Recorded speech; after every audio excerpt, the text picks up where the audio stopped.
Continuando o nosso estudo do Evangelho segundo o Espiritismo, a filosofia de Sócrates e Platão, item 12, é pelos frutos que se conhece a árvore. Toda ação deve ser qualificada pelo que produz, e qualificá-la de má, quanto dela provém o mal, e de boa, quanto dela dê origem ao bem. Essa máxima, pelo fruto que se conhece a árvore, se encontra muitas vezes repetidas textualmente no Evangelho. Então, é importante nós entendermos a questão dos frutos, desses frutos que nós devemos plantar no seio da humanidade, devem ser os frutos do bem, para que a gente seja uma árvore boa. Lembrando que a árvore que não produz bons frutos será cortada e arrancada. E aí, nós temos que estar sempre atentos para a nossa responsabilidade de como nós estamos agindo, de como nós estamos construindo o nosso mundo íntimo, o nosso mundo de amor, o nosso mundo de paz. Esse mundo de amor e paz em nossa alma, lógico. A riqueza é um grande perigo. Todo homem que ama a riqueza não ama a si mesmo, nem ao que é seu. Ama a uma coisa que lhe é ainda mais estranha do que o que lhe pertence. Então essa paixão pela riqueza é muito perigosa para o espírito após o desencarne. Que quando a gente desencarna, vamos levar alguma coisa para o outro mundo? Apenas as nossas virtudes, a nossa bondade, a nossa solidariedade. E portanto, é com esse sentimento de amor ao próximo, com esse sentimento de trabalhar pelo nosso próximo, que nós devemos buscar edificar e construir esse mundo de uma forma melhor, de uma forma mais construtiva e útil para todos nós, fortalecendo os caminhos do bem, fortalecendo as oportunidades de realmente sermos bons e de trabalharmos pelo bem legítimo em nossas almas.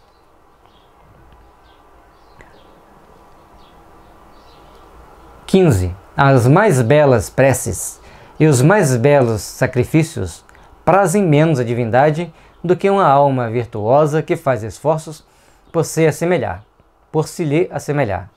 Grave coisa fora que os deuses dispensassem mais atenção às normas oferecidas, às nossas oferendas, do que a nossa alma. Se tal cedesse, poderiam os mais culpados conseguir que eles se lhes tornassem propícios. Mas, não verdadeiramente justos e retos, só o são os que, por suas palavras e atos, cumprem seus deveres para com os deuses e para com os homens. Não precisa nem a gente comentar. Está muito claro que ele está mostrando que não adianta a gente fazer... Sempre é bom fazer oração, sempre é bom fazer prece. Se a gente não consegue fazer de coração, que a gente pega e leia. Mas é importante que a gente lute constantemente pela melhoria da nossa conduta, pela melhoria das nossas ações, pela melhoria dos nossos sentimentos, para assim tornarmos-nos melhores, tornarmos-nos mais úteis aos trabalhos do bem e tornarmos mais edificantes do sentimento de amor, de paz e de solidariedade entre os homens. Todos nós estamos aqui na Terra para um processo de aprendizado. E o que nós estamos aprendendo hoje? Como estamos lidando com as nossas dificuldades hoje? O futuro nos será tão mais agradável quanto mais nós formos melhores, quanto mais nós agirmos em prol do bem e em prol da caridade. Todos nós devemos trabalhar intimamente, com força, com disposição, para nos tornarmos pessoas melhores. Porque quanto mais culpado nós tivermos no mundo dos espíritos, não tem como comprar a justiça divina. Ó Deus, eu te dei um navio de ouro, eu te dei um relógio de ouro lá para o templo para fazer... Não, não adianta, não é assim que a gente vai conversar com Deus. Nós fomos bons cristãos? Nós procuramos agir ajudando uns aos outros? Nós deixamos de fazer mal ao outro?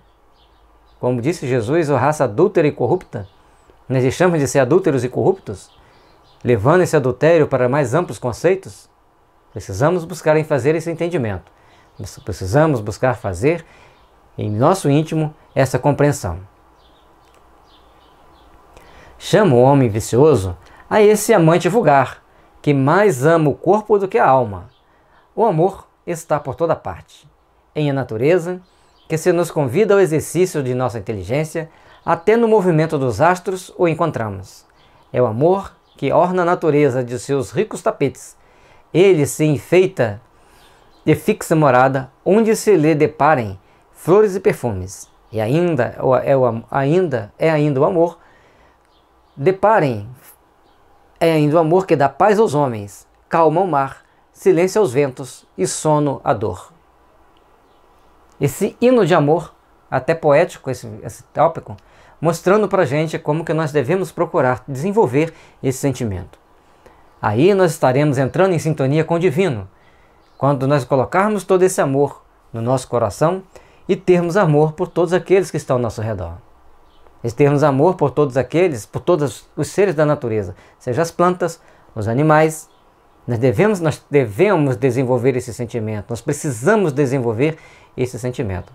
Por todos os animais, por todas as plantas, enfim, por tudo que existe na natureza. Mas não o amor apego, o amor posse. É o amor que doa boas vibrações, que doa bons sentimentos, bons pensamentos e procura sempre falar e edificar o bem em toda parte. O amor que há de unir os homens por um laço fraternal é uma consequência dessa teoria de Platão sobre o amor universal como lei da natureza. Tendo dito isso, Sócrates, que o amor não é nem um deus, nem um mortal, mas um grande demônio, ou seja, um grande espírito, que preside ao amor universal, essa proposição lhe foi imputada como crime. O amor não é um deus, nem um mortal, mas um grande demônio, isto é, um grande espírito que preside ao amor universal. Essa posição lhe foi imputada como crime. Falar que o demônio, tá, gente, é companhia espiritual ou espírito em grego. Então, a gente vê quanta ignorância, quanta estupidez existia nos homens de ontem, e nós temos que ter cuidado para não fazermos o julgamento dessas pessoas, porque nós de repente éramos os mentores deles, ou éramos um deles, que estavam lá trabalhando para condenar Sócrates, para se ver livre dele, que queria um mundo diferente daquilo que as pessoas viciosas da época levavam. Então muitos estavam ali para gozar a vida, e Sócrates estava ali para mostrar às pessoas, para conquistar o espírito. São duas teorias que não se acompanham, eles não se juntam, não se unem. E aí veio todos os problemas que Sócrates teve que arcar depois frente à justiça dos homens, sendo condenado à morte por tomar veneno. E ele morre com a maior tranquilidade, descrevendo ali todas as situações de que ele estava vivenciando, o que ele estava sentindo, para que as pessoas vissem que ele não tinha medo da morte. E os grandes espíritos não têm medo da morte. Eles sabem que eles têm como viver e têm que viver e como que eles têm que viver. A virtude não pode ser ensinada, vem por dom de Deus aos que a possuem. Isso é muito complexo. As nossas maldades, a gente até deixou só esse tópicozinho aqui nesse slide já propositalmente. As nossas maldades, os nossos maus sentimentos, as nossas invejas, raivas, mágoas, as nossas tensões, tudo isso tem que ser muito bem observado para que a gente possa estar criando uma atmosfera de paz, uma atmosfera de harmonia ao longo da nossa existência. E somente seremos felizes se soubermos criar essas virtudes de amor, paz, honestidade, dignidade. E ela não pode ser ensinada, ela vem por dom de Deus. Ou seja, nós já nascemos com uma certa preparação espiritual para desfrutarmos dessa virtude. Tem umas pessoas que nascem chucras, elas lutam com a maior dificuldade para adquirir determinadas virtudes, mas sempre, num dado momento, tem aquele toque de explosão, aquele ponto de explosão. Então todos nós estamos aqui na Terra para buscarmos esse nosso aperfeiçoamento, desenvolver nossas virtudes. Então é lógico que uma boa conversa vai ajudar, que a homeopatia, os florais, a acupuntura vai ajudar porque desbloqueiam determinados bloqueios energéticos, dando à pessoa melhor estrutura, melhor modo de raciocinar, melhor modo de pensar.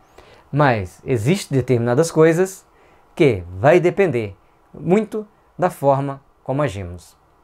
Vai depender muito da forma como construímos o nosso mundo íntimo, como construímos as nossas possibilidades de servir, de amar e de construir em nosso íntimo um mundo melhor, para que o mundo ao nosso redor também seja melhor.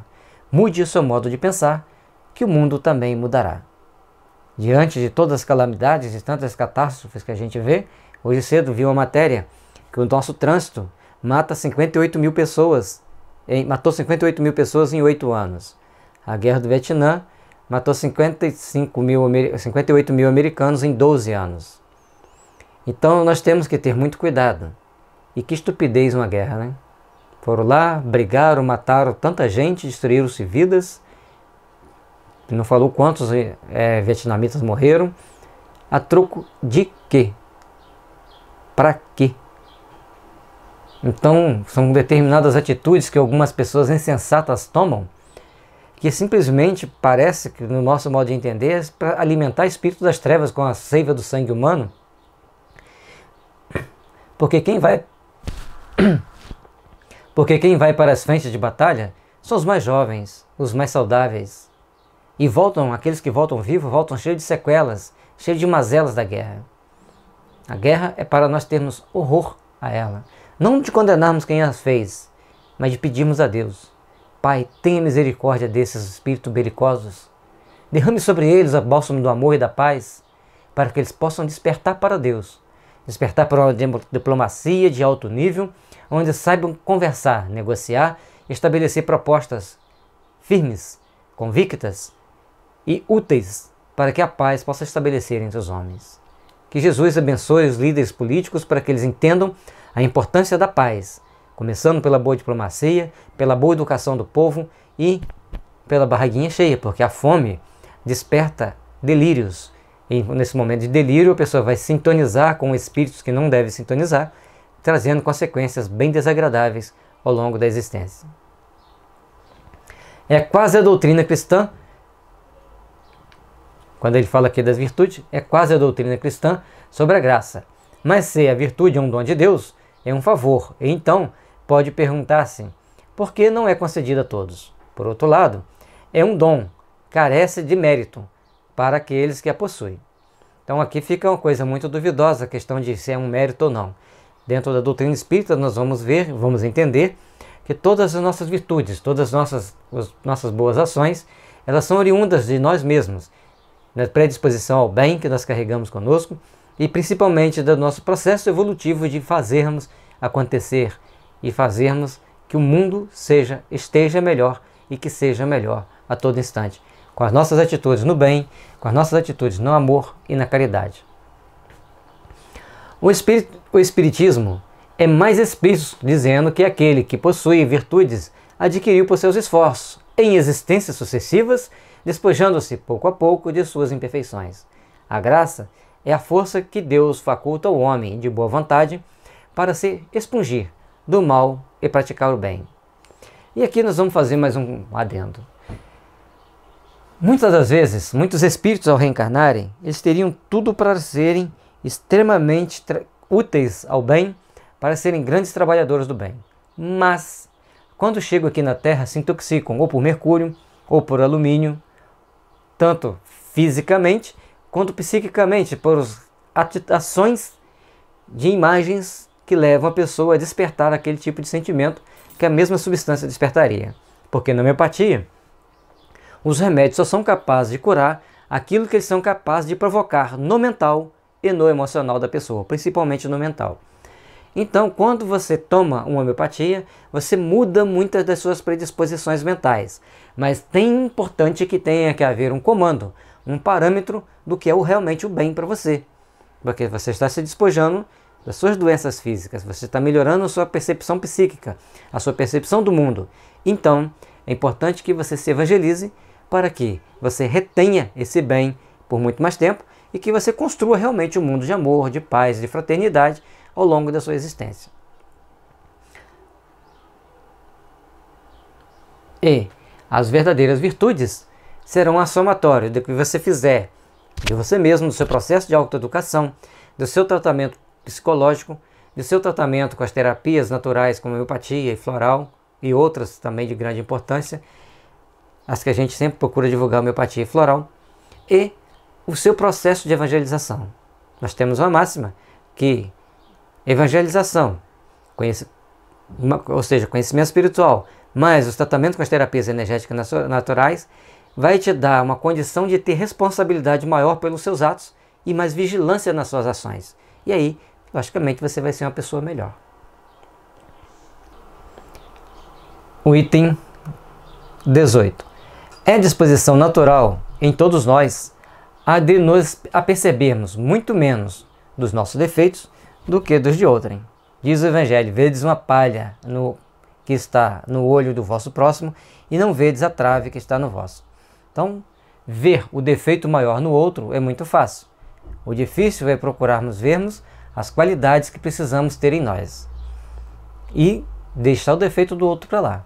E às vezes, muito dependendo da situação, dá um toque, tome cuidado, porque senão as pessoas, não faz sentido você só crescer do processo evolutivo e deixar o outro caindo pelas paredes, caindo pelo buraco. Então nós temos que saber trabalhar para que tenhamos mais condições de estarmos melhores, de desfrutarmos de uma vida melhor, de um mundo melhor. Se os médicos são mal sucedidos tratando a maior parte das moléstias, é que tratando o corpo sem tratarem da alma, da alma. Ora, não se achando o todo em bom estado, impossível é que uma parte dele passe bem. É o que a gente já citou no início ali, falando sobre a questão das doenças com homeopatia. As doenças estão no perispírito. No item 54 do Livro dos Médiuns, Kardec diz que o perispírito é que está a chave para todos os problemas insolúveis da saúde humana. E que o perispírito não é simplesmente uma criação de um dado fantasma ali para simplesmente justificar alguma coisa. Foi baseado em sérias pesquisas. Então nós estamos aqui na Terra procurando aprender e temos que buscar entender essa interação entre corpo físico e corpo espiritual para que a gente possa ter melhor êxito para tratar os problemas de saúde. Quer dizer, tem 2.500 anos que a humanidade sabe disso. Quando Hahnemann trouxe a homeopatia, ele nos mostrou que as doenças primeiro começam em nível mental e em nível emocional. E isso dá pano para manga até hoje quando a gente tenta mostrar isso. No parágrafo 212 do Organon, está lá: para que o remédio surta efeito, ele tem que ter o poder de alterar o nosso estado mental, o nosso estado emocional. O Espiritismo fornece a chave das relações existentes entre a alma e o corpo, e prova que um reage incessantemente sobre o outro. Abre assim nova senda para a ciência, com o lhe mostrar a verdadeira causa de certas afecções. Faculta-lhes os meios de as combater, quando a ciência levar em conta a ação do elemento espiritual na economia menos frequente, serão os seus maus êxitos. Então, para que nós tenhamos realmente êxito para resolver os problemas de saúde, precisamos de levar em conta a ação do elemento espiritual na economia. Ele colocou aqui economia no sentido amplo da palavra economia, das nossas ações, das nossas reações fisiopsíquicas e psicofísicas. É de A para B e de B para A. É de suma importância entendermos isso. Até mesmo para trabalharmos com homeopatia, é fundamental que a gente entenda que ela vai fazer tanto melhor resultado, vai trazer tanto melhor resultado, quanto melhor nós estivermos entendendo a interação entre o corpo e o espírito. Importante que nós entendamos isso. Porque muitas reações que a homeopatia causa, a pessoa fala: tomei homeopatia, estou piorando. Não, ela está te limpando. Você, quando vai lavar sua casa, a primeira água não sai toda suja? É porque você está estragando a sua casa? Porque aquela água está suja? Ou porque o chão da sua casa estava sujo e tinha que sair aquela água suja? Então, é só questão de raciocínio. Todos os homens, a partir da infância, muito mais fazem de mal do que de bem. E uma mensagem que um espírito me passou uma vez: apenas pessoas que já têm predisposições ao bem são 10% da humanidade. 50% não tem nem noção do que é o bem.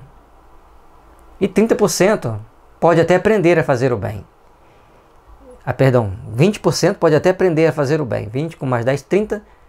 Aí tem os outros 20% que estão no meio do caminho. Eles estão tentando fazer o bem. Deixa eu refazer a conta aqui, 50% nem noção do que é o bem. Aí tem 30% que já estão com uma predisposiçãozinha a aprender sobre o bem, raciocinar sobre o bem.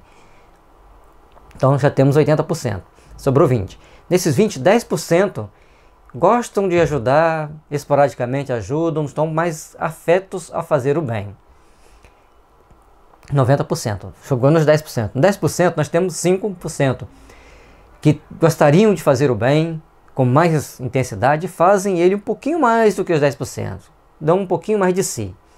E tem os outros 5% que trabalham realmente na causa do bem. Isso em todos os níveis sociais, do mais pobre ao mais rico. Só que eles são, nesses últimos 5%, eles são mais doentes. Bem mais complicado de você lidar numa situação dessa. Então, se eles são muito doentes, se eles estão muito adoecidos, eles terão menos força para lutar. E às vezes, eles trabalham arduamente e são exemplos para o mundo. Vamos citar Irmã Dulce, Chico Xavier, eram pessoas muito frágeis, muito doentes. Esses talvez estejam na faixa de 0,01% da humanidade, pessoas desse naipe.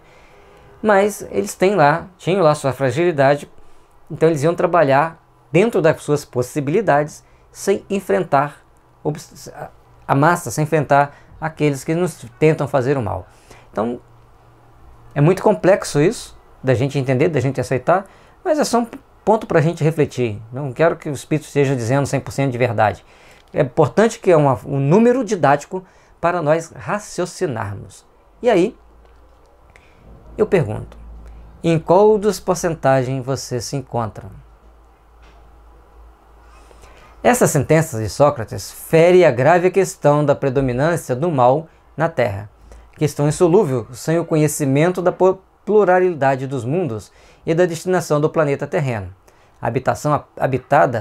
habitado apenas por uma fração mínima da humanidade.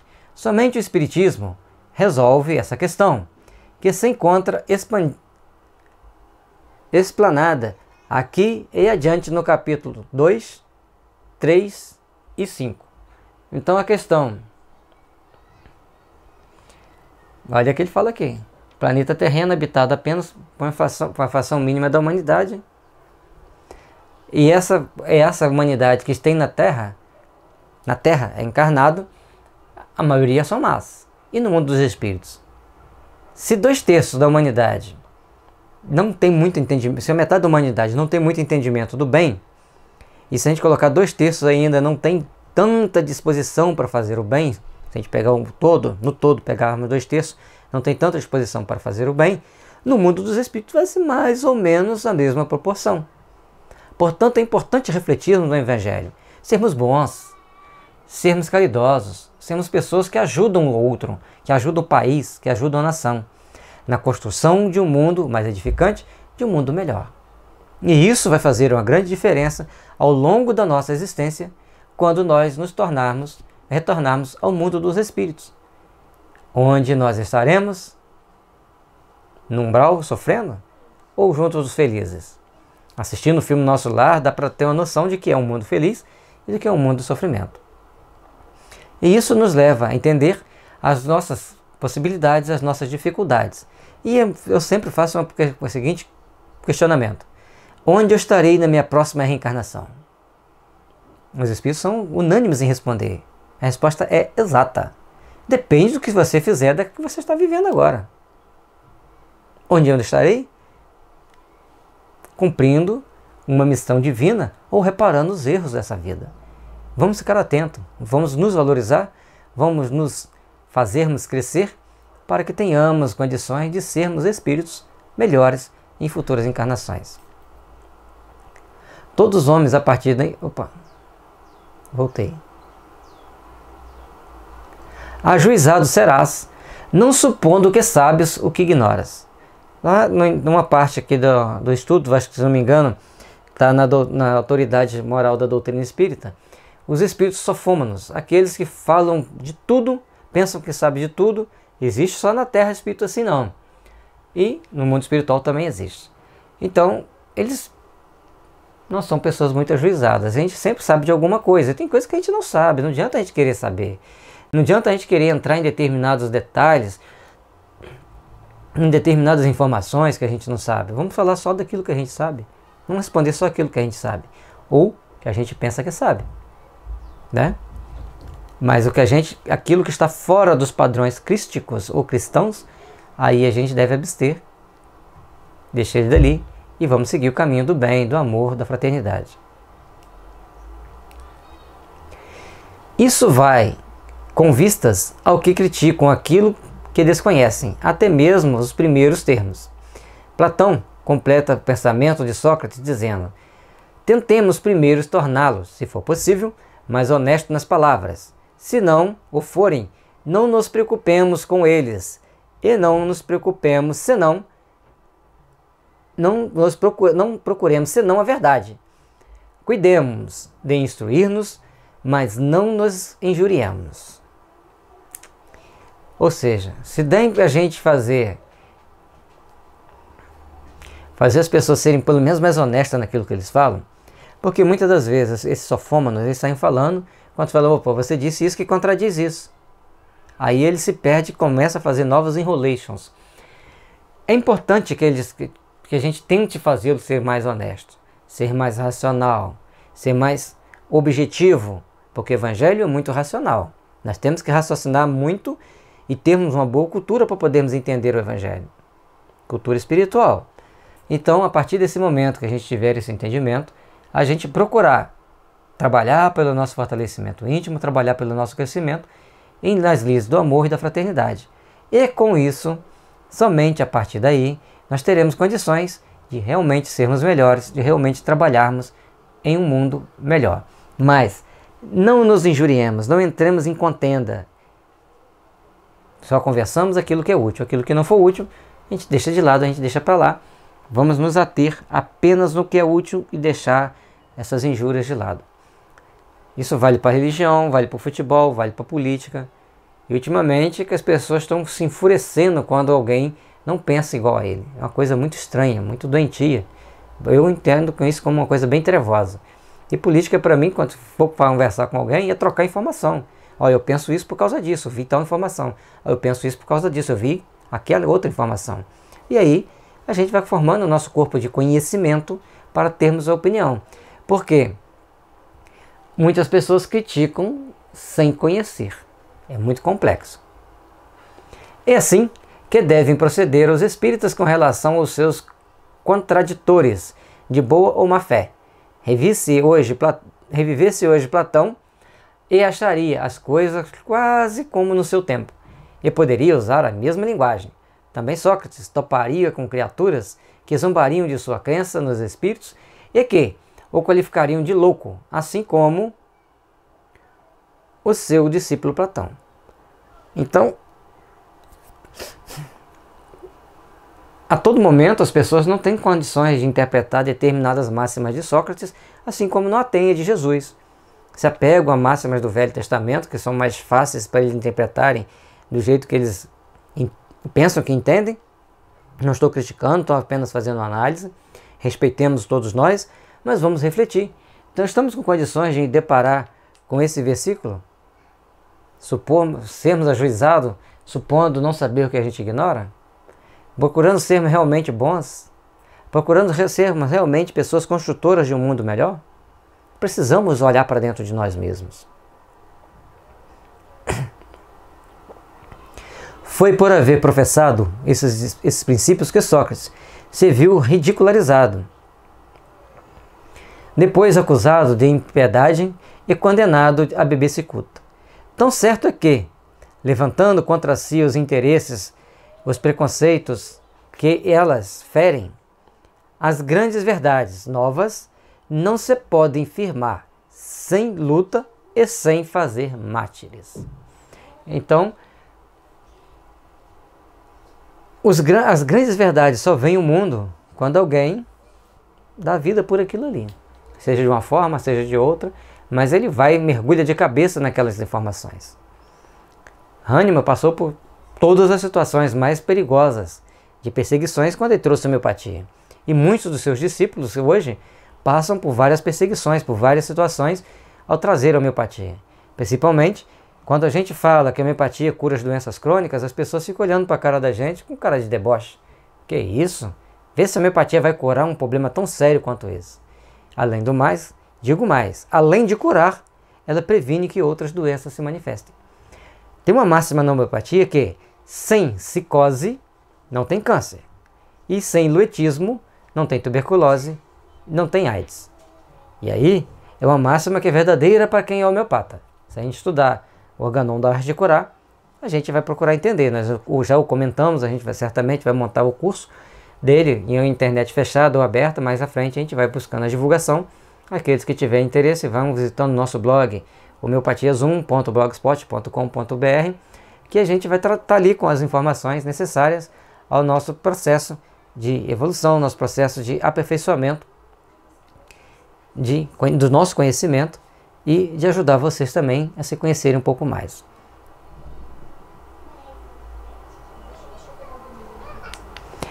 Aí está aqui a visão metafísica do ser humano e a visão científica das leis de Deus. Convidamos você a conhecer o livro Homeopatia, Tratamento para o Espírito e para o Corpo e Reflexões com Jesus, coletânea de súplica para os momentos difíceis e, lógico, para louvar nos momentos de gratidão. Nós precisamos ter esse sentimento. O amai-vos uns aos outros, assim como eu vos amei, é fundamental no nosso processo evolutivo. Aí nós terminamos a parte introdutória do Evangelho e as próximas agora, o capítulo 1, 2 e 3, que você pode ver aí na internet, buscando o nosso canal, Gelson G. Carvalho Garcia.